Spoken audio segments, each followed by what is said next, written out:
हर्फ दौद का मखरज और तलफ़ुज़। ज़ुबान की दायां करवट और ऊपर की दाएं डाढ़ों की जड़ें, या ज़ुबान की बायां करवट और ऊपर की बाएं डाढ़ों की जड़ें, ये हर्फ दौद का मखरज है।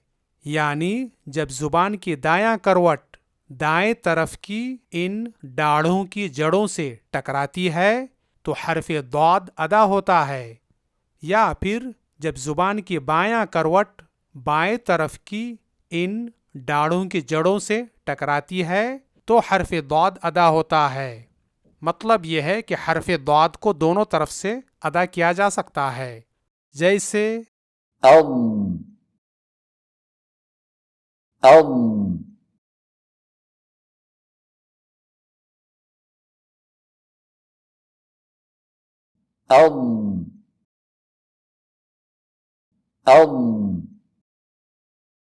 याद रहे कि हर्फ दौद को सही तरीके से अदा करने के लिए इसमें इत्बाक करना ज़रूरी है। इत्बाक का मतलब है ज़ुबान को ऊपर के तालू से ढांकना। तो हर्फ दौद अदा करते वक्त ज़ुबान के ये दोनों किनारे ऊपर के तालू को ढांप लेते हैं, जिसकी वजह से हर्फ दौद की आवाज़ मोटी और भरी हुई निकलती है। इस तरह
ضرب الله مثلا غير المغضوب عليهم ولا الضالين.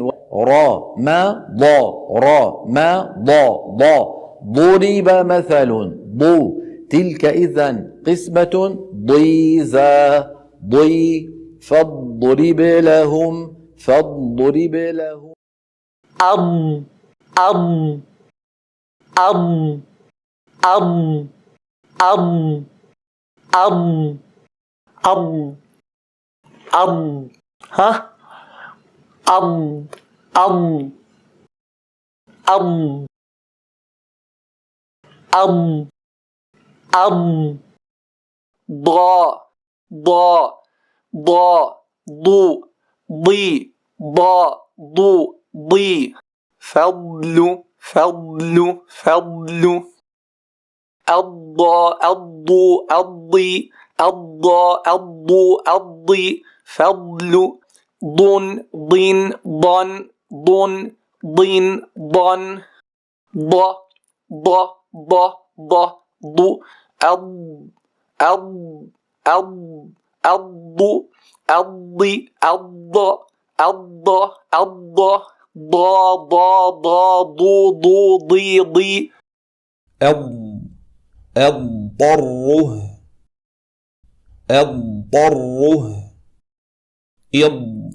يضرب يضرب.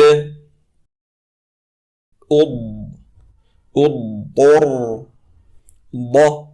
ضيقا ضدا.